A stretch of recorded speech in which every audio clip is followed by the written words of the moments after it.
Bluff City Media presents the Two Buck Sports Show. Stepping up to the microphone are your hosts, Drew Gann and Rusty Witten. Now, let's get to the show. What's up, everybody? Welcome to the Two Buck Sports Show, live on your Tuesday lunch break if it's early.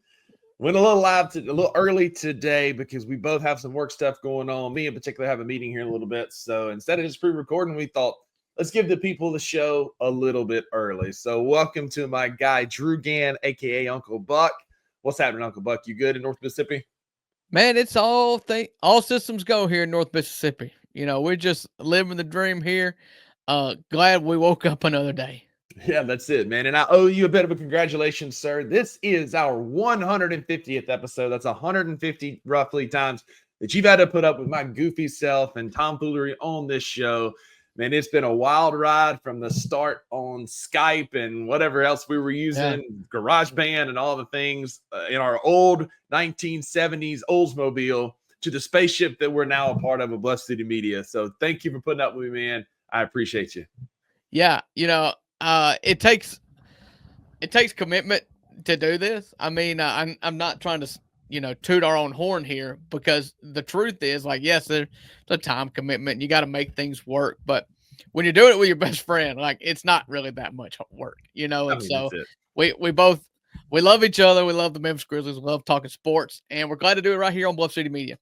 Yeah, so, we love to argue and we love to yell at each other and come back to earth afterwards. So thank y'all for putting up with that, and we won't waste any more time.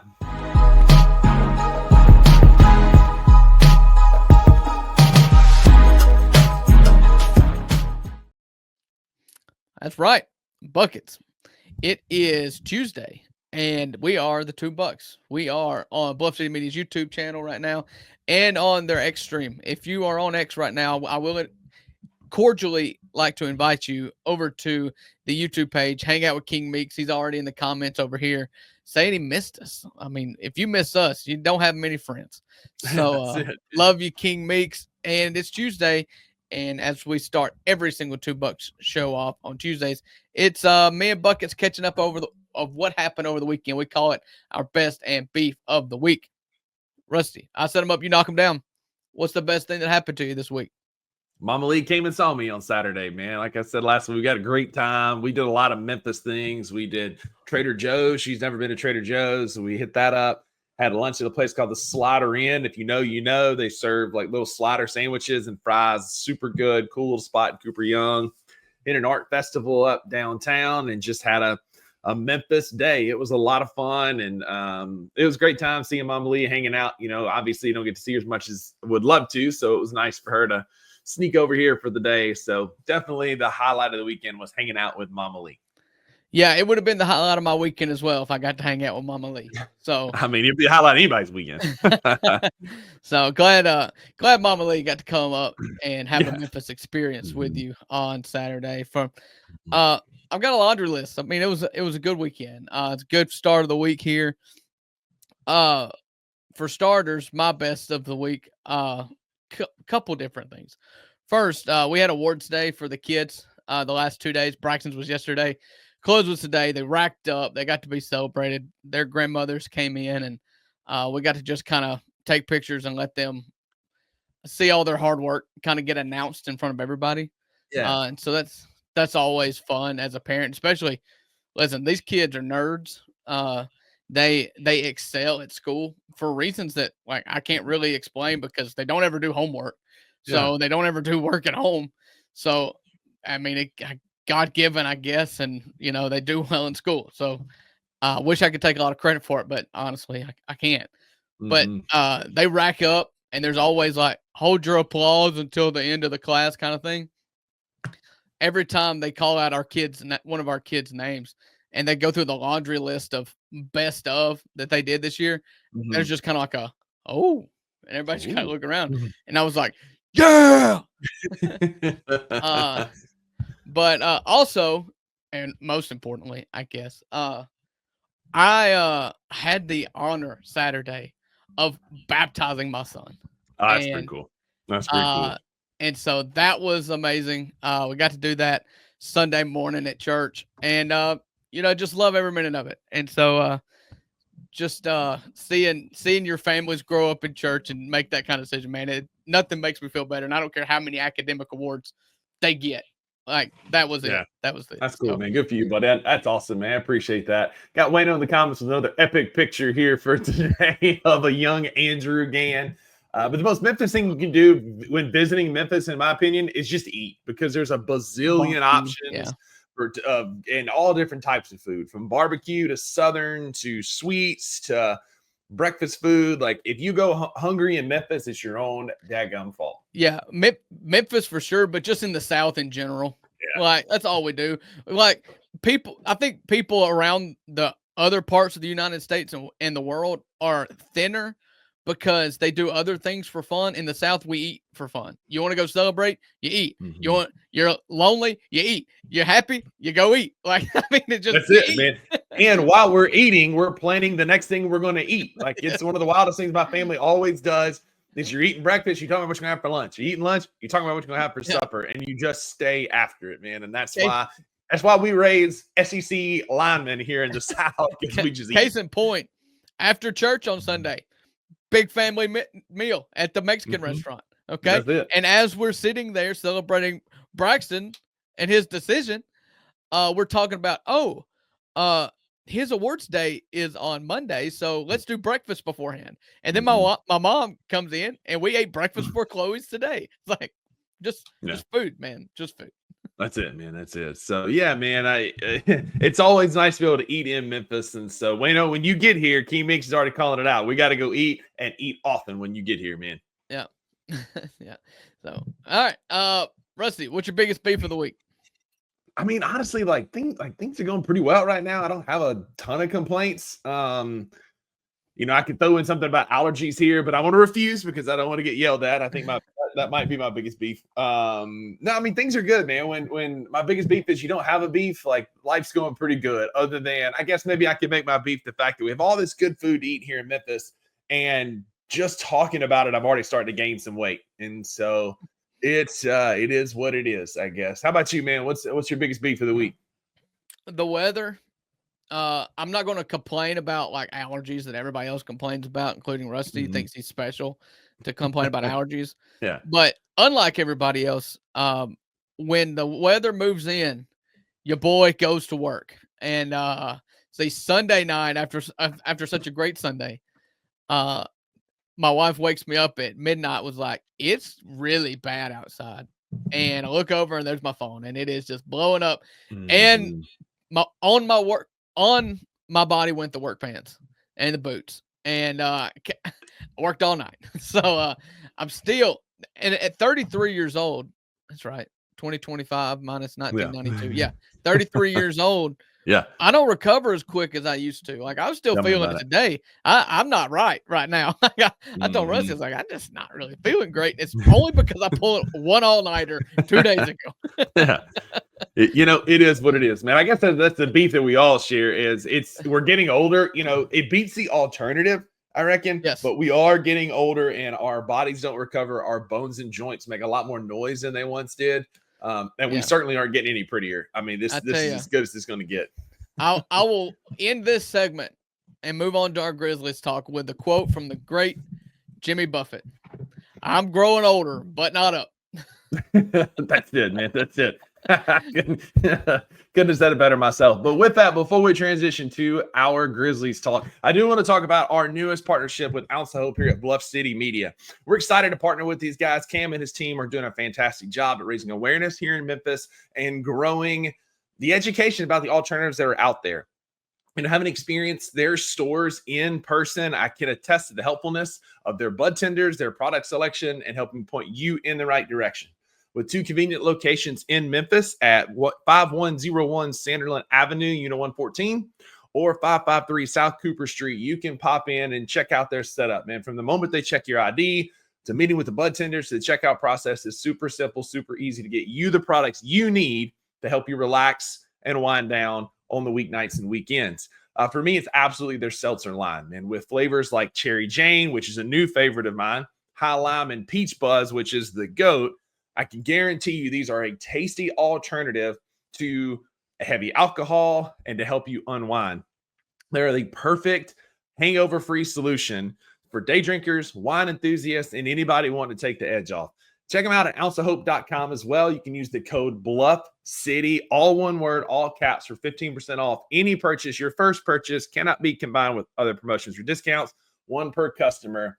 Check them out at ouncehope.com or at one of their convenient Memphis locations today.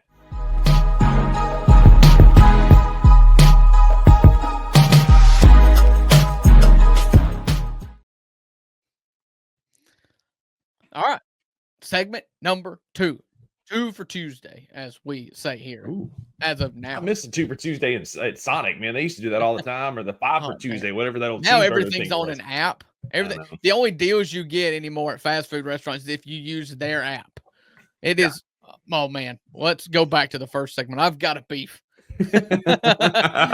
Nothing makes you sound like a boomer than having beef with technology. I was giving out my digital business card last night because our company's going away from like paper business cards, and I had to like walk like 4 people through how to use their phones, scan the QR code, like all the things. It is saving hundreds of dollars company wide, hundreds of dollars one time of. I mean, I get it, like dozens of dollars. No, I get it, man. But it was just funny walk these people through the process. But yeah, Drew, we do have basketball, and it may not be Memphis Grizzlies related directly, but one part of it is, let's start with the Boston Celtics. We'll get to the conference finals here in a minute, but it's pretty obvious that the Boston Celtics are going to be pivoting and changing some of their personnel. Derek White has been listed as somebody that the Warriors are going to pursue pretty heavily this offseason. But I want to talk about Jaylen Brown. Jaylen Brown is a guy that has been kind of polarizing, right? He's got a finals MVP. He's got an NBA championship. He can score at a high level. He's a better than average defender, but he gets a ton of hand. Okay, yeah. He gets a ton of hate from NBA fans across the league.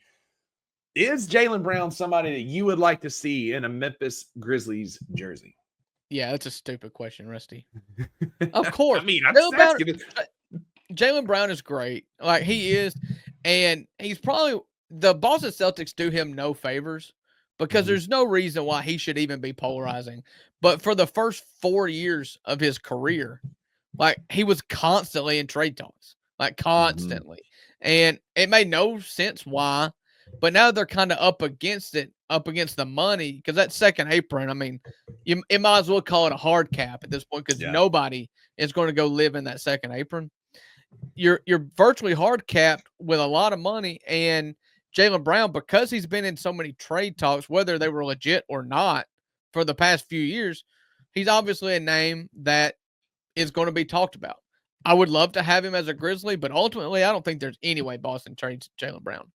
No, I know. And like, his contract is pretty massive. Boston's payroll is going up, so there's going to be some pieces that are moved. That right now they're the 3rd highest salary cap or salary table in the NBA. Next year they're going to be at 227, which is the highest in the NBA. They are going to be flirting with a lot of tax implications, and so there's going to be a lot of contracts moved. You know, Drew Holiday might be one. Derek White's $30 million contract might get moved. Porzingis is still owed another year on his deal. I think there's going to be some reshuffling of the deck, but I tend to agree. Like, I think it's like Giannis, like it's a pie in the sky type trade. Like, oh man, it'd be so great to get Jaylen Brown. But I think if you really stop and look at it, the Boston Celtics are going to rebuild around Jason Tatum and Jaylen Brown, and not just Jason Tatum. Yeah, I think the most likely, and I think it's almost a given at this point, that they do something with Porzingis. Yeah, I would kill for Jaylen Brown or Luke Cornett. I mean, Luke Cornett's one of us. You know, you'd love to have Luke Cornett. You know, Luke Cornett can start over Zach Edey anytime. Just give me the big oaf. Anyway, I'm going to leave that completely alone. As a Zach Edey hater, it's wild that we still get those takes. But anyway, Boston's going to be doing some retooling and probably need to keep up in the Eastern Conference, because they were eliminated last week, leading to an Eastern Conference Finals matchup that 1995 would be jealous of. Drew, there's so many great storylines here. You've got Reggie Miller calling the game. You've got Spike Lee's going to be on the sideline. You've got some of the great battles in the mid-90s that they would play, you know, for the opportunity to lose to Michael Jordan in the Eastern Conference Finals. But there's some great rivalry here. And so it's a new iteration of the New York Knicks and the Indiana Pacers. First thoughts on the Eastern Conference Finals? I mean, this is great for me. Like I have no problem with small market teams coming in. Yeah. And honestly, if you're hating on Indiana right now, then you're part of the problem, in my Yeah, opinion. for sure. Because they play such a fun brand of basketball. They play pretty good defense despite running as fast as anybody has ever ran in the NBA. I mean, they are just on the run at all times. And then, styles make fights here. And New York, I mean, they've got the superstar. They've got Brunson, they've got Towns, they've got the high price tag. It's everything you think that a New York team would be. They've assets mean nothing to them. They're going to go try to find big name players. They went and traded 4 first-round picks for Mikal Bridges, and then they traded Julius Randle and DiVincenzo to go get Cat. And they've got the names, they've got the iconic uniforms, they've got Spike Lee, but they're going up against an Indiana team that, because they're from Indiana, is not going to be talked about favorably. And I want to stop that. I love Indiana. I'm rooting for Indiana. And largely because, as a Memphis Grizzlies fan, I know what it's like to feel slighted, like nobody cares. And so give me Indiana. They're more fun to watch. They're a grassroots kind of organization and a lineup that is largely developed in-house. I mean, even Halliburton, like he spent a year in Sacramento? Yeah. Like, and then came into his own in Indiana. Right. So yeah, give me Indiana. I love the matchup. It feels like David versus Goliath because that's how the media wants us to feel. And I love rooting for David in these situations. So yeah, give me Indiana. I love it. I agreed. I'm right there with you. Like, Indiana's fun to watch. They're a small market, much like us. They've got a chip on their shoulder. And Drew, out of all the teams left, like, they're playing the most team-oriented basketball because they have just a bunch of role players. Like, the Knicks have Brunson and Cat, and they've got these superstars, right? And you've got Hallie, who's a part-time superstar, who's good sometimes, and then he's also just not good.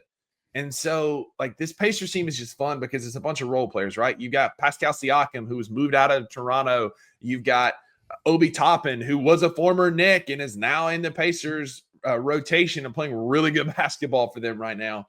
I'm excited to watch the Cat Miles Turner matchup to see what Miles Turner, who's been in some DPOY conversations in the past, can do with Cat. I just think if Indiana can keep this slowed down in the mud, in the half court, just like they did with Cleveland, they got a real shot here to upset the Knicks and head to the NBA Finals, like, I was talking about this morning on the Daily Grind, like the crowd pops and environments at these Indiana home games has been, outside of Oklahoma City, the best in the playoffs. And so it's easier for me to say that because I hate Oklahoma City. We'll get to them here in a minute. Right. But that Pacers home court advantage is they're loud, they're rowdy, and it's a fun place to watch basketball.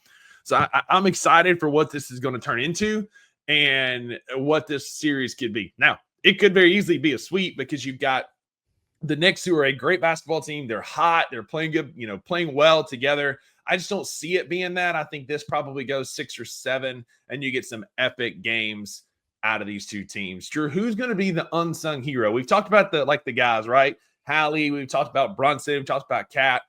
But if the Knicks win, who is the unsung guy? Or if the Pacers win, who's got to be that guy for them? Oh, hit me out of nowhere with that one. Listen, a playoff series, especially in the third series, I mean, this is conference finals. It's less about the superstar. The superstar wins the game for you in the end. Like Brunson, like if this is a tie game, give me Brunson every time. Every time. But to get you to that point, it is about lowering the floor of your worst player. So who's your worst player? And that's the person, and it doesn't have to be the same guy every night. But one of those guys has to step up. You look at that Denver series when you had, what's his name? Went nuclear in game 6. Swather, Julian Strawther. Yeah, thank you. I was pulling up the stat line. If you look at that, maybe one night for the Knicks, you need a big, Josh Hart to shoot the ball well, and because they're going to leave Josh Hart open more times than not. So you're going to need Josh Hart to shoot the ball well, or Mitchell Robinson to have a big double game and make some foul shots. Or if you're Indiana, we talked about Obi Toppin. He's been so much fun to watch because he's totally changed his game. But he's the type of player that the Knicks are going to be comfortable leaving open. And so can guys like Obi Toppin make shots? And that's what's gonna keep you in games, because from the time the ball is tossed at half court to start both these games, every team out there is going to have a guy that they're comfortable with making making shots. Yeah. So agreed. And so whoever that guy's going to be is going to be the most critical person. Yeah. Josh Hart, OG Anunoby, Miles McBride come to mind for the Knicks. Is it Toppin? Is it Mathurin? Can he behave and not get kicked out? Is it Nesmith who steps up and scores? There's going to be a lot of young, unsung heroes, like you said, that set the table for Jalen Brunson to take it home for the Knicks, or Hallie to hit the game winner, which both of them have proven to be some of the most clutch players in the NBA playoffs, winning multiple games for their teams. So I'm excited about that Eastern Conference Finals matchup. Yeah. And then coaching as well. Last thing I'll say about it before we move to the Western Conference, coaching. You got Rick Carlisle, former player, great coach, knows basketball, won in Dallas, now winning in Indiana, plays a big team, again, plays more players. Then you've got Tibbs, who runs his starters 40, 42 minutes a night, might play 6, 7 guys, which he kind of has now with McBride and Mitchell Robinson playing good basketball. But it's two contrasting styles. So it'll be interesting to see which one prevails in the Eastern Conference Finals. But speaking of contrasting styles, we have got the two best defensive teams in the NBA facing off in the Western Conference Finals. They've been two of the better defensive teams in the playoffs, just absolutely crippling their opponents. I'm of course talking about the Oklahoma City Thunder, who is one of the best defensive teams we've seen in a long time, only losing 14 times in 82 tries in regular season against a kind of an unheralded back-to-back Western Conference Final participant in the Minnesota Timberwolves. You've got Ant, who's quickly becoming back in the face of the league superstar conversation after some of his tomfoolery this year, but taking out Luka and LeBron, taking out Steph and Jimmy Butler, has the opportunity to take out SGA and propel the Wolves to the finals. Drew, what's your first thought about the Western Conference Final teams? I really, really don't want to see Oklahoma City win a game. That's my first thought. Like, That'd be nice. Listen, I don't quite get it. I don't think why I hate them so much, but I just do. And probably, if I had to guess, is that I kind of saw them as a peer, like someone that you could judge the Grizzlies timeline against, and they've just blown us out of the water. And so, yes, is it salt? More than likely. Well, and they copied our style, like word for word, bar for bar. Soulja Boy once said they do everything we did, but way cornier, and they get love for it when we got hated on for it. So that's also part of it. Right, and then we folded and quit carrying it on.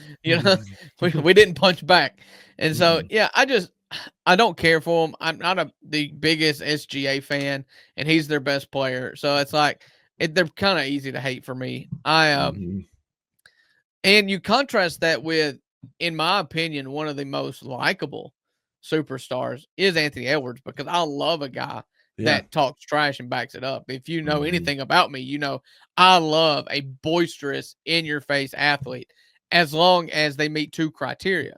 They back it up, and when they don't, they take their medicine. Yeah. And so Ant is that guy, and so I am a big Ant fan, but above all else, and it's the reason why if they do upset OKC and they do make the finals, I will root for Minnesota.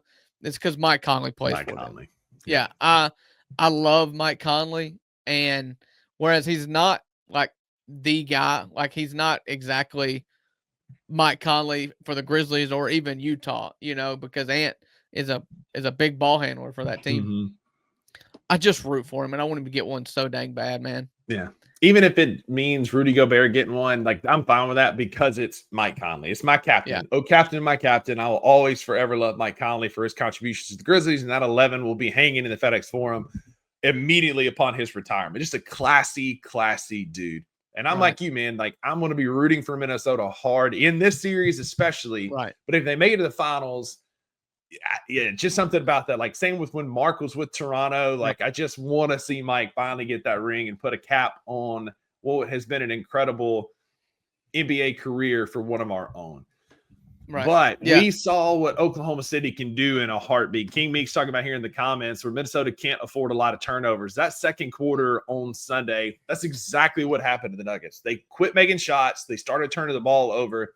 and Oklahoma City went on like a 20-4 run and just buried that team. And that's where Oklahoma City can get you in trouble. With Minnesota, much like Indy, they have to keep this thing in a half-court game because this turns into a sprint fest and a track meet. Oklahoma City will absolutely double up Minnesota before a quarter is over. Yeah. Minnesota can score in buckets too, but this team just turns you over at such a high rate that it's virtually impossible to go a whole game without allowing one of these spurts to happen, because it will happen. I mean, you look back at game 6 of the Western Conference semis against Denver. Denver had that game handedly, and they got lax with Oklahoma City, went for it. They didn't have nearly enough time left.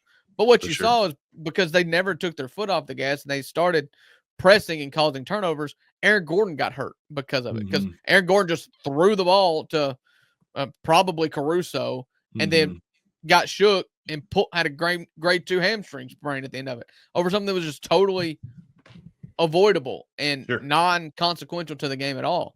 But that's what you're going to see at Oklahoma City is they're going to press you. They're going to get deflections, and you've got to be able to minimize. And that's where I think a guy like Mike Conley comes in as a guy that can just settle down. And hopefully that, they can just collectively take a breath when that tsunami hits, because it will hit. You can't let it – you can stand a 10-0 run. You can't, in the Western Conference semis, sustain a 20-0 run. Like, you're just going to have to really take a deep breath, flush it, and start with the next play of having a successful play, because it will snowball on you if you don't and that's where not mentally strong. Chris Finch can come in as well and help derail some momentum through timeouts, timely substitutions. And I think this is going to be another great young coaching matchup, whereas the other one is some of the older guard in NBA coaches. You've got some of the younger, more hot coaches in Chris Finch and Mike Danehold in this matchup. But, Drew, an interesting player I want to talk about is Julius Randle. Julius Randle has had a bit of a career resurgence here in these playoffs. And it's like Parrish said on the Daily Grind last week, it's in those muddy, those gross games where Julius Randle can help you, right? In those half-court games in the mud. And that's where Minnesota can help dictate pace here, because if this turns into a track meet, that's one player that will quickly get played off the court, because Julius Randle does not do well in an up-and-down, fast-break style game. Julius Randle has got Chet Holmgren is likely who he's going to be facing in most of his matchups. Chet, or maybe some Caruso, because Caruso worked. Tomato chest. That's it, man. Like, I'm telling you, like, if I'm Julius Randle, I'm doing what I wanted Jaren to do and run through that, what's chest, that first as Marshawn Lynch once said. That's it. Over and over and over until Chet gets those wide deer in the headlight look and he gets played off the court, because Randle is the bully that can absolutely do that. Yeah. Listen, I have eaten crow on Julius Randle virtually all year. What he did to all of us in that play-in game. It's all of us. In that first play-in game, I thought I was watching left-handed Michael Jordan, and like, oh no, this is Julius Randle. Like, really? I infamously said in our group message when Julius Randle was going off in the first half in that first 7-8 play-in game that the Grizzlies were in, I was like, this is good for the Grizzlies that he's making a lot of shots early, because he's going to keep shooting and he will start missing and then he will keep shooting. Egg on my face, man. The dude has been an absolute bucket.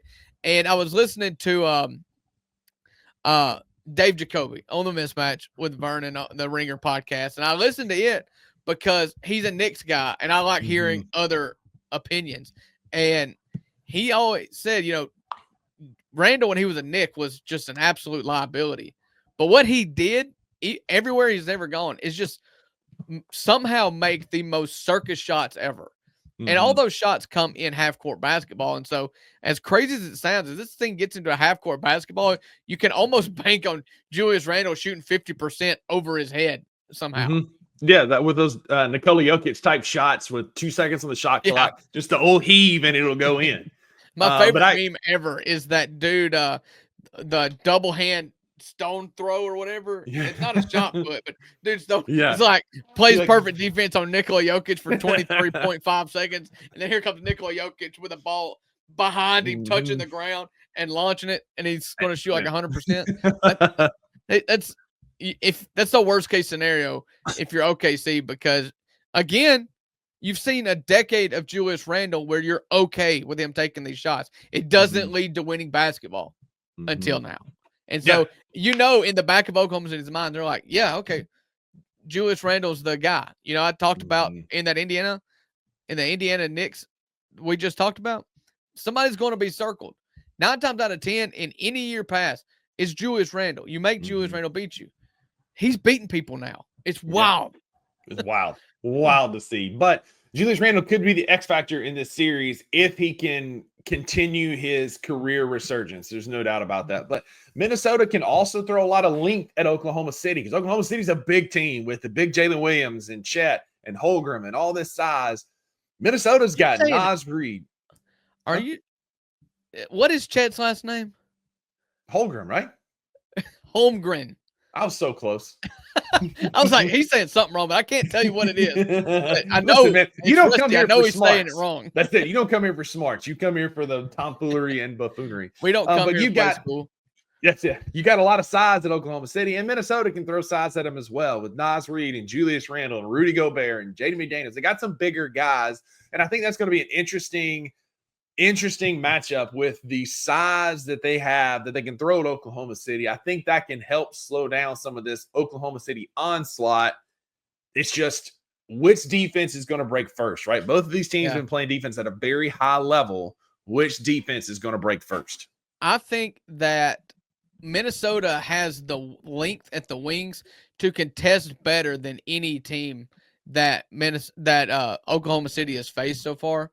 But you've got to have the rotations there. The length is there. But listen, Oklahoma City cannot be overlooked, obviously. And you look at, you're talking about who defends Randle, like Caruso. He was amazing against any center that he's played. He turned over Jokic.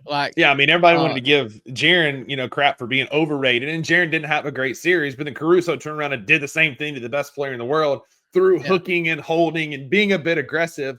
And that's where I think Minnesota can kind of play into it. Like I've been saying all along, Denver got some wins out of that series by playing into Oklahoma City's aggressiveness, getting them fouling, getting to the free throw line. Can Minnesota replicate some of that and get some success against Oklahoma City? I think it's likely this is a quick series. If I play the devil's advocate for Oklahoma City right now, Minnesota has played the Lakers, with a hobbled LeBron and a team that wasn't built to play in the postseason this year because they have not built around Luka yet, had not had the opportunity to. And then they played the Warriors, who only played Steph Curry for the first half of game 1. So, and you look at that, and it's not, you look at who the big men are. Those are teams that can feast, that Julius Randle can feast against, because who's guarding you, really? Right. And you look at how Oklahoma City differs, and you've got Chet, you've got Hartenstein, and then you've got Caruso as a change of pace. If you just want to just play, try to be Peanut Tillman here and just peanut punch balls all over the court. Julius Randle can't dribble good enough to not allow Alex Caruso to peanut punch these basketballs across the court. Exactly. So it'll be an interesting series. Again, the two best defensive rating teams in the NBA playoffs going head to head. I don't know. I think this could be a fun series. I think this could go 5 or 6, maybe 7, but I don't know what Minnesota's going to be able to do. Nobody's been able to slow down Oklahoma City yet enough to beat them in a 7-game series. But Minnesota has their work cut out of them. Yeah, they did. They did show blood in that in that Denver series. Denver series, for sure. Denver, I was not counting Denver out in a game 7, even on the road, because you've got 3-time MVP, NBA champion Nikola Jokic. Turns out, Aaron Gordon with a bum leg, and the rest of that team just, it blood in the water, for Oklahoma City at home. I think Minnesota gets a couple games. I do. I think it's 6. Most likely 6. But if you ask me if it was 7 or 5, I'd probably say 5. I just think that Oklahoma City is devastating. They are. And you're banking way too much on Julius Randle. I'm still not believing it. No, I'm saying still not. I mean, same. Me neither. Yeah. Like, I'm not sitting here saying that Julius Randle's going to propel them to a finals, but if you Right. get good Julius Randle, then there's a chance he propels you to the finals. If Julius Randle playing as well as he has leads Minnesota to a NBA Finals and they happen to win, Julius Randle probably needs the MVP trophy.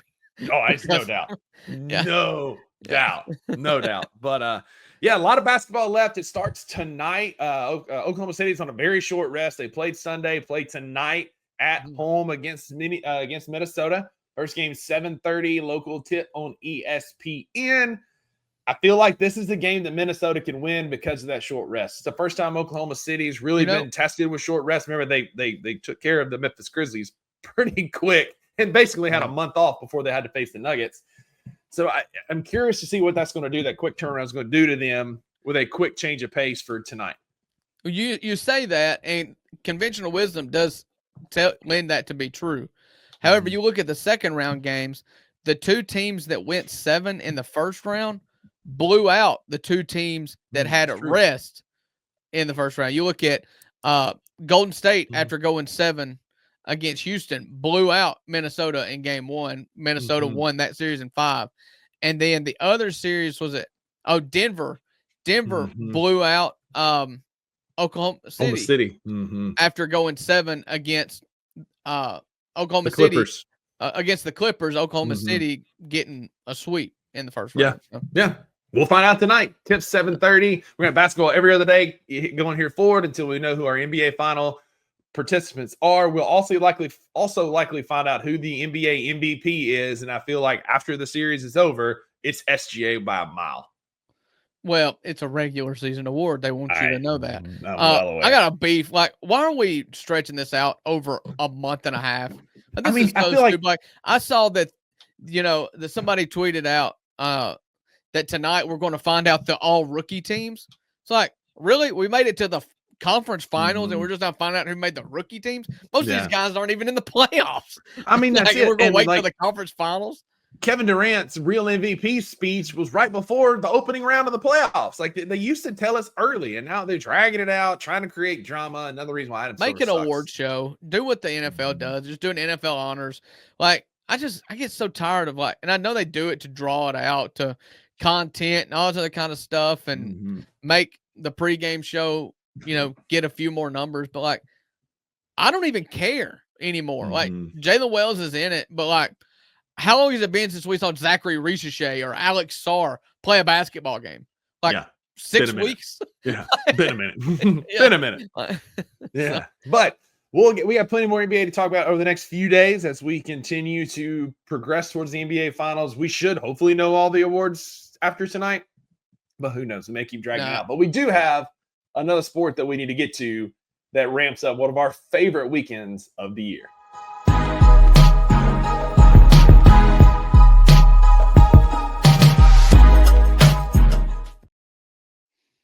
Segment number 3.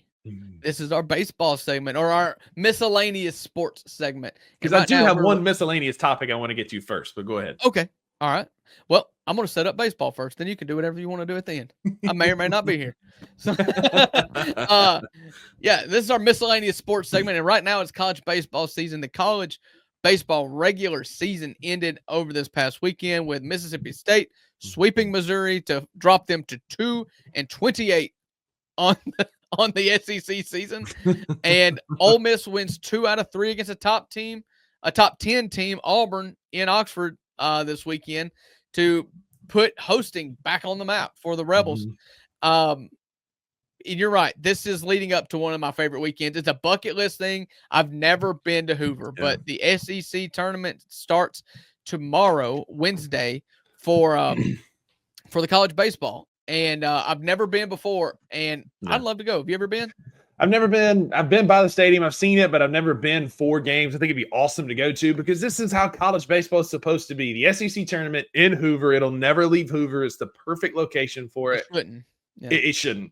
It's just incredible baseball. And you've got a ton of great storylines heading in. State turned it around ever since we fired Lamonis. They've been on a hot streak. Texas in their first year in the conference went 22-8 and just decimated people. only to get beat in the last weekend. You have Tennessee and Arkansas with a heated last weekend of baseball. It's just a I'd ton love of to fun. see those two teams just fight to the point to like you have to shut down both programs. I mean, I would too, because I hate both of those programs equally, especially in college baseball. Like there's not a more obnoxious bunch of fans than Tennessee fans at large and then Arkansas baseball fans. So that's about the most obnoxious fan bases as you can get. And they faced off in an epic clash this weekend that Arkansas took 2 out of 3 from the Vols, who have stumbled. It's a rite of passage. When you win a national championship, you stumble a bit the next year, although Tennessee this year and LSU last didn't do quite as bad as State and Ole Miss did after we sold our souls for our titles. But Mississippi State's coming in hot. We got A&M, who has got had the worst softball start that you could possibly have, being the first #1 seed to ever lose your home regional in college softball history to the Liberty Lady Flashes. They now face Mississippi State in the opening game tomorrow night in the SEC baseball tournament. And so State has the opportunity to continue that bad luck for A&M, and I sure hope that we do. If you were going to talk me into rooting for Mississippi State, one of the places you could start is playing against Texas A&M, but you're not quite there yet. We're getting there. We're getting there.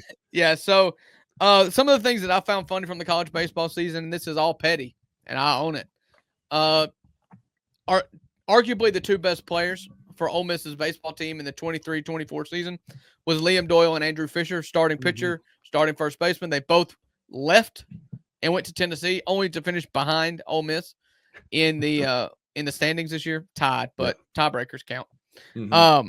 Ole Miss finishes the SEC season 16-14, which is a massive win. I believe there's only been one team ever with an RPI less than 20 with 17 SEC wins that has ever not hosted a regional. And so with one win against I believe it's the winner of Florida, and if you've got the bracket, I can pull it out while you talk. It will likely be Florida. With one win against Florida, Ole Miss probably puts a home regional on ice. So it's going to come down to Ole Miss and Southern Miss, which is funny because it feels like it's always like that, like us and Southern or y'all and Southern. You'll know what they'll do at that point. Either Ole Miss goes to the 2 seed in Hattiesburg, or Mississippi State or Southern Miss will be the 2 seed in Oxford. That's just how it always works out. It never fails. And I hope they do it again because the Mustard Buzzards, I love to hate Conference USA. But they're not. They are the ultimate little brother syndrome. But Ole Miss will face the winner of Florida and South Carolina, which is not the only worst dumpster fire than South Carolina is Missouri. South Carolina had their worst SEC season in program history this year. The fall from South Carolina from grace has been just abysmal. But State's got their work cut out for them. We've got A&M. Then if we win, we face Auburn. And if you win, you face LSU. And so just like in SEC play, as you get further in the tournament, it gets harder and harder. Yeah. State's not going to host, outside of winning the SEC tournament. But I think if you can string a couple of wins and you get to that game 8 against LSU on Saturday or Friday, and you're kind of flirting with 18 conference wins, there's a path to it. It's just an uphill battle. Our ceiling feels like a 2 seed somewhere in those lower regionals. Yeah, and I think that's Ole Miss's floor. I think that the best story in baseball right now is how in the world did Florida get to 15-15 in the conference? Because when Ole Miss beat them their first 2 games in the series in Oxford, that dropped Florida to 0-11. They got their first SEC win against Ole Miss to go 1-11. And they have finished the SEC season at 15-15. That's impressive. That's impressive work. Yeah. Speaking of college, we're going to hang out there just for a minute. Drew, we don't talk a lot about swag and all that kind of stuff on this show a lot, I guess. But Tennessee is looking to leave Nike and ink the largest deal with Adidas in the history of Adidas sponsorship, becoming the flagship school for Adidas ahead of Miami, Notre Dame, and Mississippi State. I don't love Adidas gear as a Mississippi State fan. We used to be a Russell Athletic, so this is a whole lot better. But it's a match Tennessee made in heaven. and Adidas. Because no one can, there's nothing worse than that gaudy orange unless Adidas put something together. Like, it would be the worst. Like, because they used to be State sponsored by uniforms are Adidas terrible. back in the day. Everybody's Adidas uniforms are terrible. Yeah, Adidas They just have, like, look at Louisville. My goodness, they are disgusting. And they've got red and black. How do you screw up red and black? I don't know. Adidas can do it. Yeah. So, yeah, it's a match made in heaven. Yeah. I hate Tennessee. They used to be sponsored by Adidas. I don't know why you'd want to go back, go back to that. But, here we are. That's it. Because they're talking like several $100 million. Like, it's a massive sponsorship, what I saw. The only good thing that, like, for State with this Adidas deal, we're kind of on a year-to-year deal with Adidas right now. We don't have a long-term deal with them. If Zach Selma doesn't do anything else for Mississippi State, get us to Jordan, because his Oklahoma ties got him there. Get us to Jordan. Boy, that'd be amazing. Jordan would be like, okay, Zach Selman, what university do you represent? Mississippi. Ole Miss? No, Mississippi State. Let me finish. And where is that located? Starkville. Okay, that's not even on a map. Nah, man. Make us a Jordan school. There was always rumors that would happen in Ole Miss. Lane Kiffin's always wearing Jordan stuff. And if Ole Miss has got one thing on Mississippi State, it's like brand awareness nationwide. And like Lane Kiffin could do it. Maybe this will be I'll leave you. I will leave you with this one stat. So there are 5 teams in college sports that have finished top 25, finished the season top 25 in baseball, basketball, and football. Mm-hmm. Those 5 schools: Oregon, Tennessee, Alabama, Clemson, and the Ole Miss Rebels. Yeah, something like that. So with that, that's going to be we're in your everything Tuesday school. Everything school. That's going to do it for your Tuesday edition of the 2 Bucks Sports Show. I'm your co-host, Rusty Buckets, here with you always here coming in from East Memphis. Thanks for hanging out with us in our tomfoolery and buffoonery for the last 48 minutes. Go be a friend to somebody who needs a friend. And unfortunately, for those of you still here, King Meats, Wayno, looking at y'all, there are no refunds for what you heard today. That's right, because with the $2, you always get what you pay for. Everybody be safe. We'll see you on Thursday. Thank you for listening to the 2 Bucks Sports Show. If you enjoyed this episode, leave a rating and a review wherever you download your podcasts. Also, like and subscribe to Bluff City Media's YouTube page. For comprehensive coverage of all things Memphis sports, head over to www.bluffcitymedia.co and find out how you can become an insider. We will see you back here next time.